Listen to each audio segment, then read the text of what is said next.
Around 1,000 years before the Common Era or slightly later, in Florida, you begin to have increased what we call sedentism. They stay longer in favored spots, populations are growing. When you come to southeastern Florida during the pre-Columbian times, you can go around the peninsula or you can go across.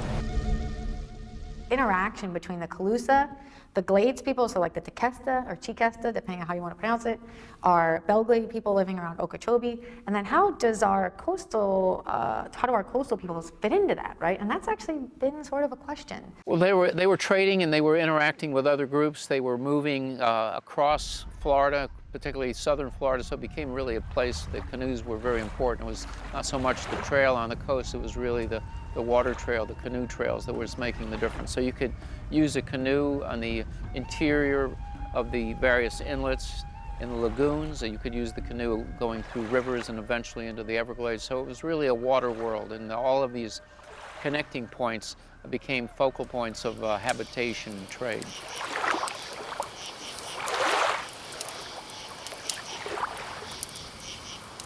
All the different cultures were passing through the Glades, or at least their goods and services, commodities, shells are coming from the coast.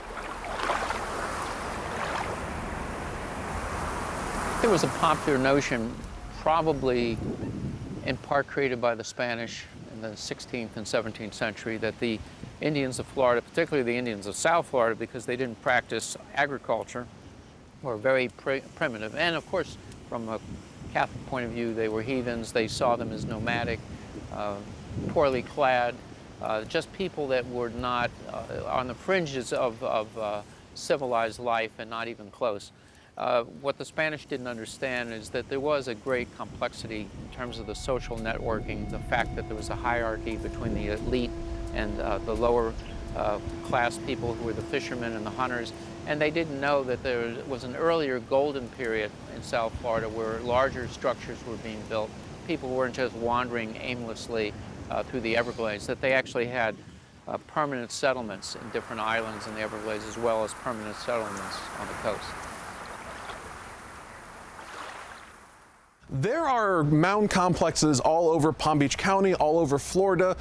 Really, it's a network that goes from not just Florida all the way up to places like Illinois, the Mississippi River Valley. Different people did different designs using different local materials, different tribes, different purposes, but all that mound building culture, as it's kind of collectively referred to. And it really shows that these people, lacking metal tools, lacking horses, lacking a lot of things we take for granted for constructing something so vast, they were clearly very innovative, very dedicated, and could really accomplish a lot when they wanted to.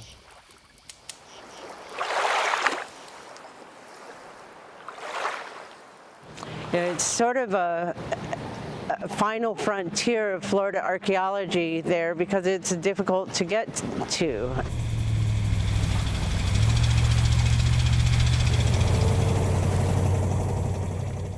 So it is quite a hike to get out here. We are in the middle of a giant swamp. It takes about an hour and a half from any point of civilization to get out here, and that's on a swamp buggy. And even today, the water levels are lower than they would have been in the past. So you can just imagine from the trip that we took out here, doing that by canoe, because the water levels, there would have been no dry ground in between here and where we started. This is just one of the most significant sites in South Florida and probably the Southeast in general. It's a very, very massive piece of monumental architecture built completely of sand. Located in Palm Beach County, called Big Mound City.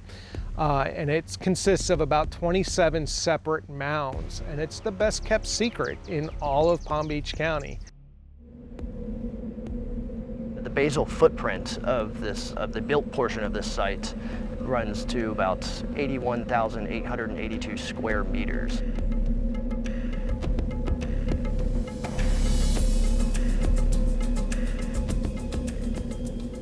It lines up with the unit numbers, so 7.0 Only other people to work on this site were back in the 30s under Matthew Sterling from the Smithsonian.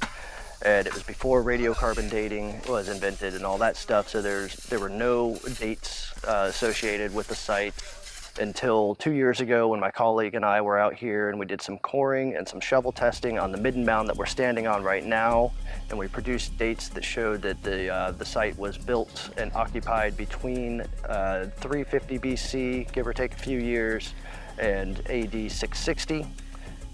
But we basically got a date from the bottom of the mound and the top of the mound. We don't know the range of dates in between, whether there's hiatuses in the occupation or whether there were multiple building episodes that had hiatuses between them, or if it was just something that was built in one shot and lived on at the end. So this nice circular stain right here is a possible post mold.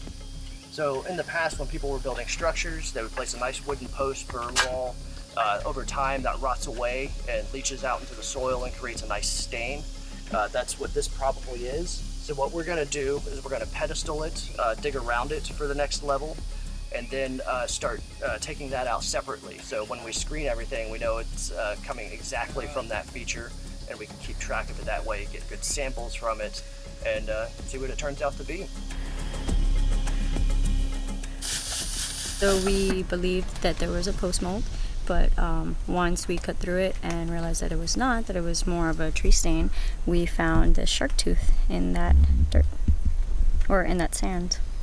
So what the data is showing right now is that it looks like people were just bringing in massive amounts of sand and building these ridges and semicircles in one building episode.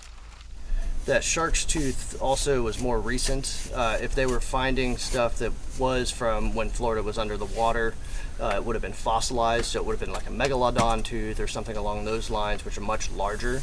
That's more recent. It's not fossilized. It still has enamel on the outside of it.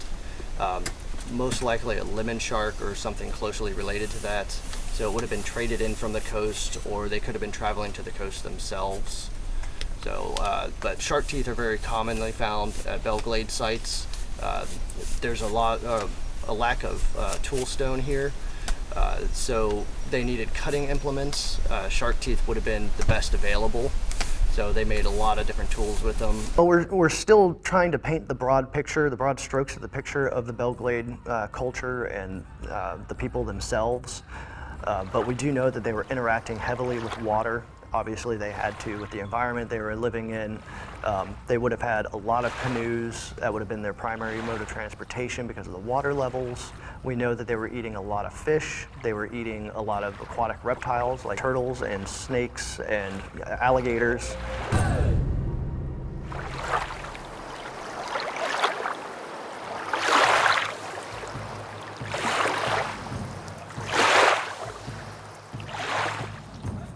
Belle Glade people, as they're known archaeologically, were definitely people of the water. South Florida has one of the most dynamic environments in the world. Prior to the late 19th century and early 20th century drainage projects brought on by the Corps of Engineers and Hamilton Diston and Henry Flagler and various other folks, South Florida's environment was much, much different than what we see today. Water levels have dropped drastically since then. Prior to those drainage projects, you would have had flowing water starting all the way up at Lake Kissimmee, flowing all the way down south through the Everglades out into the Gulf and into the Atlantic. It would have been flowing like actually across the entire landscape for at least 9 months of the year. When you're looking at the DeCasta as a Native American group in Southeast Florida, you have to connect them to the rest of the geographic mosaic. The fact is, they're part of a larger group of Native Americans that inhabited all of Florida. What makes the DeCasta and the Indians of South Florida so distinctive is that they also had, on their very edges near Lake Okeechobee, earthworks, huge, very large, extensive earthworks, often in the shape of circles or half circles with linear parallel causeways or canoeways that entered into them. So this has been an important part of understanding that these people had a very unique adaptation to the wetlands and Lake Okeechobee environment. Another thing that I found is that if you extend those lines from those embankments or finger ridges across the landscape, they actually point to other sites of similar architecture.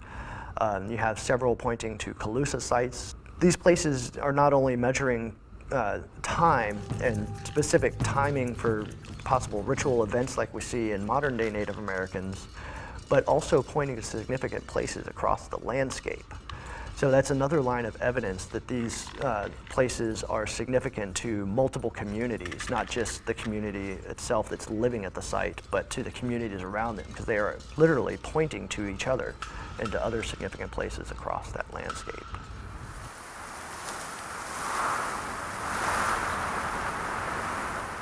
The archaeological culture of the Glades is called the Belle Glade culture.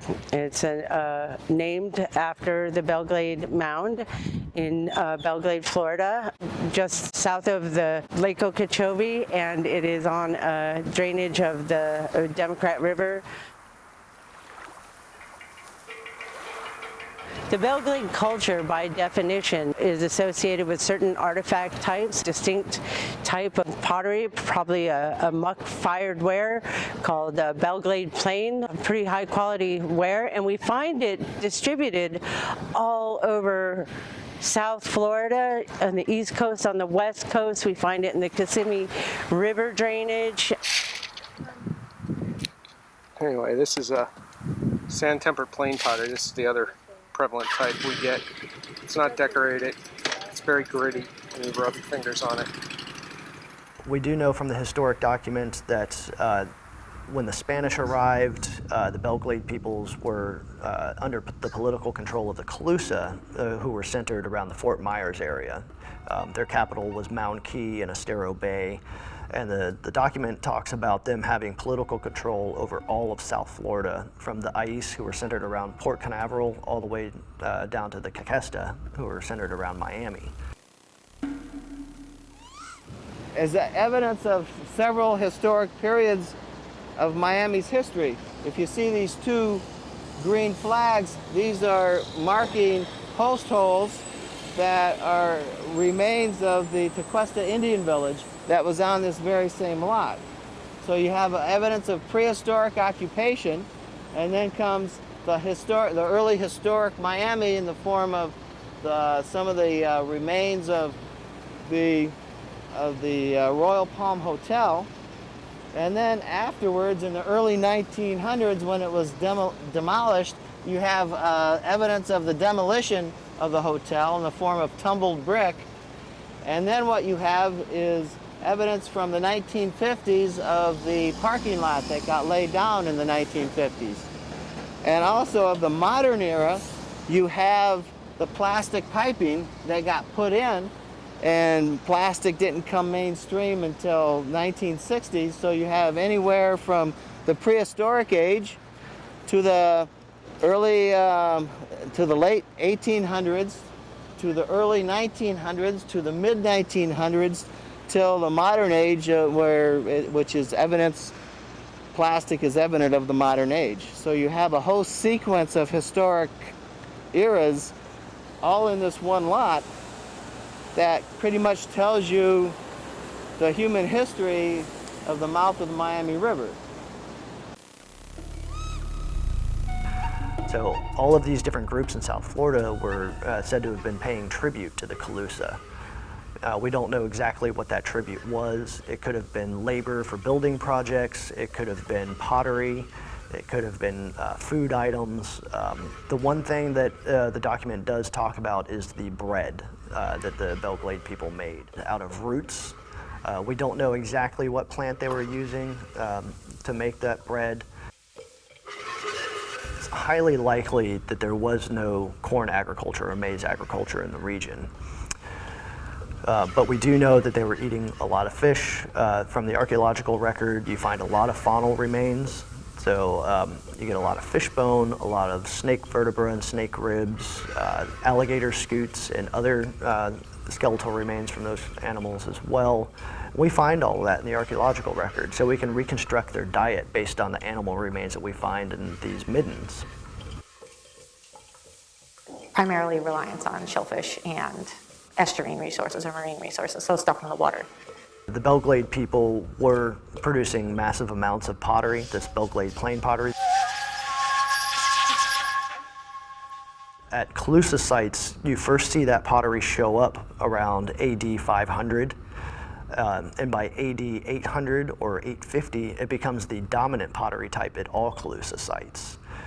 So we don't know whether that was the result of a massive trading network or if it's a result of that tribute that the historic document talks about.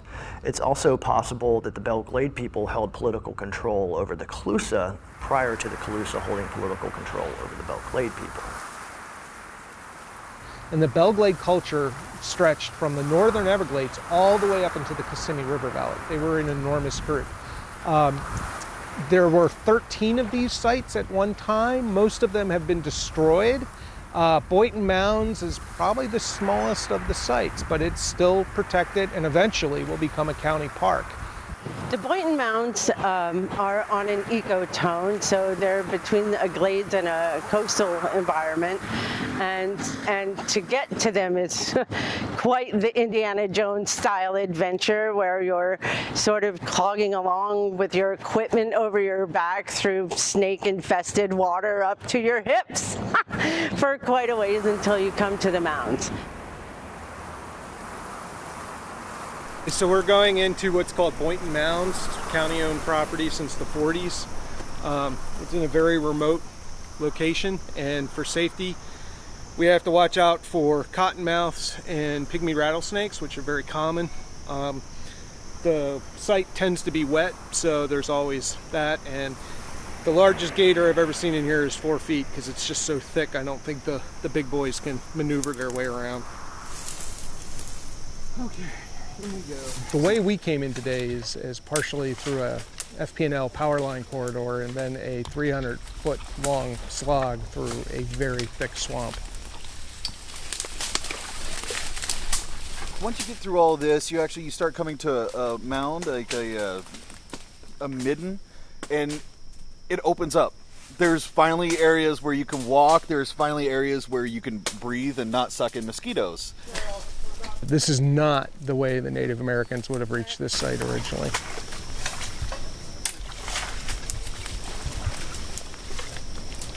It's been probably 40 minutes and we've gone about 100 feet. That's how thick this underbrush actually is in here. They would have come via the Everglades, which is actually, again, just due west of where we are right now, just 150, 200 feet away. So they would have reached it by canoe. This is a very large ceremonial site. It's about 17 acres total. It's very large. Last time I came here, it was up to waist deep water. So this was actually quite nice, and we were able to move a little faster than normally. With waist deep water, you can't see anything like the trees and shrubs. So it's a ceremonial site. There's not a whole lot of debris up here when we did excavations. And then what brought me out, these mounds, which I cannot relocate in this thicket. There's multiple mounds here. We are in the main largest mound right now. The other mounds are hidden away in even thicker places in the swamp than we went to today. There was an excavation carried out here in 2013, and this is the first time we've been back since that excavation was completed. how much are we coring? Oh, just a bit. Just a bit, okay. And found that what they were interpreting as a midden mound actually is not a midden mound. I mean, there are small pockets of debris, trash, that's technically what a midden is, but what we found is mostly clean sand, and it's ceremonial. It would have been just a beautiful white sand mound on the horizon of the edge of the Everglades. We don't really know the people who lived here. They died out long before the Spanish could record their names, so archaeologically we call this the Belle Glade culture. This mound has a very unique shape, and that shape is repeated around the entire Everglades, right on the edge, similar to where we are today. Now, this site is the smallest of these kind of sites. The largest is actually also located in Palm Beach County. It's located in the Corbett Wildlife Management Area, and it's called Mound City. So the initial hypothesis about the construction of these sites, like Big Mound City and part of Fort Center, which is on the west side of Lake Okeechobee, Tony's Mound, which is on the south side of the lake, there's I think 12 or 13 of these architectural sites around Lake Okeechobee. These architectural sites like Big Mound City are these regional coalescence sites where people from different communities around the region are coming together to build these massive architectural sites that are probably ceremonial in nature. And the initial hypothesis was that they were built between AD 1000 and AD 1500. And the dates that we got back from those cores and shovel tests placed Big Mound City much earlier than that. The initial dates span from about 350 BC all the way up to AD 670. So it's a big difference in time compared to what the initial hypothesis was. Well, evidence for ceremonialism comes from the site layout itself. The layout of these sites is essentially like a hand. So you have the midden mound in the palm of the hand, and then you have these giant semicircles that surround it. There's nothing in between them. At Big Mound City is one exception. You have a couple of mounds in the interior of that semicircle that were burial mounds. And then off of that semicircle, you have these little fingers that are coming off, these little ridges or embankments, as we like to call them. And each of those embankments has another mound at the end. And what I found is that each of these embankments aligns with a different celestial event. So your summer solstice, your winter solstice, your fall and spring equinoxes.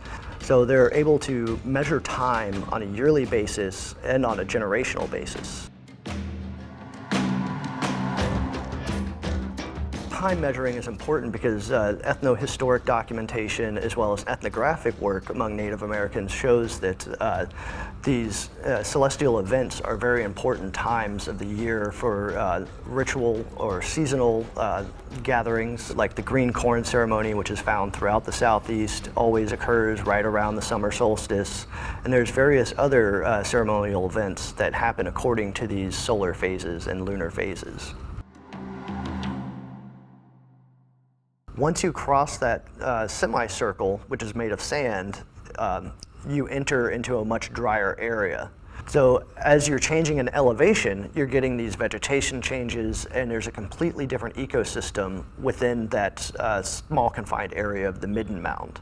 Outside of that, and outside of the semicircle, it's all water. So you have this isolated dry spot where people were living.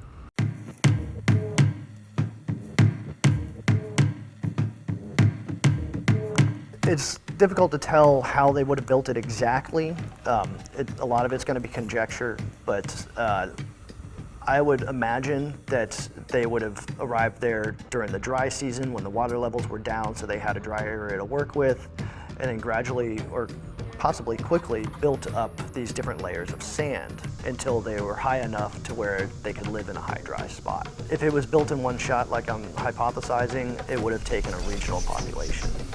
And these are unfired clay balls. So could mean significance of trade or traveling to find clay.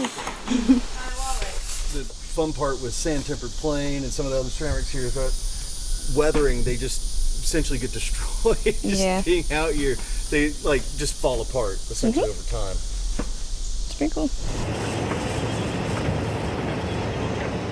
So we are in western Palm Beach County at a rock quarry site owned by a company, Palm Beach Aggregates, and we are excavating a possible burial site that between 2,500 to 4,000 years old. So in the aerial topography, we could see that there had been a creek, and so right now we actually are excavating along a prehistoric creek bed. Because back around 4,000 years ago, the Everglades went all the way up to Lake Okeechobee. Through this excavation and through analyzing all the material that we have found, it'll give us a better explanation of who these people were. They were most likely early Native Americans, obviously, you know, living off of the glades, so most likely glades individuals. It would have been, you know, basically a simple canoe trip. You know, pull in, go to the next site, go to the next site, come here, go back. Well, we're on the north end of Palm Beach Island. I'm on the intercoastal side. You can see over to the west there. The homeowner here is digging an exfiltration trench for drainage. This unit here started at this elevation, and a lot of this top dirt here is construction debris, mixed up parking lot rock, and somewhere in this region here it comes to intact. But we've got oyster, turtle bone, all the faunal bone of Indian food trash. So we find burnt animal remains, and that shows us that what they're eating. The big question is where are they living? Because they're visiting here, they're occupying here for a little bit, and then they're leaving. So there's got to be other villages in the area. We just haven't found them yet. Preliminary analysis of what we found at South Inlet, but it looks like it's Belle Glade. So that means that they were somehow affiliated with the peoples living in the interior of Florida, right, all around Lake Okeechobee. So either they're trading, or it's possible they were those cultural groups and they're just shifting back and forth depending on the season. The Belle Glade culture is unique, and it's a very hot research topic right now. It's interesting to explore the history of anthropology and archaeology. We want people in this community in Florida and in the world to know that Florida, South Florida in particular, has some very significant prehistoric sites that really need to be interpreted. But just to get people's interest renewed in Florida archaeology, there's still so much there that we can tell. And because Florida today is still on the forefront of climate change, hey, we have a little bit of an incentive to keep doing this, right, before we lose it, especially as water might come up and those sites are underwater. They should be here. They should be learning this. This is our history and our prehistory, and it should be shared, not locked away in a really nasty swamp. We're in the U.S., it's a melting pot. All of North America has always been a melting pot. You had multiple different groups living all around the continent.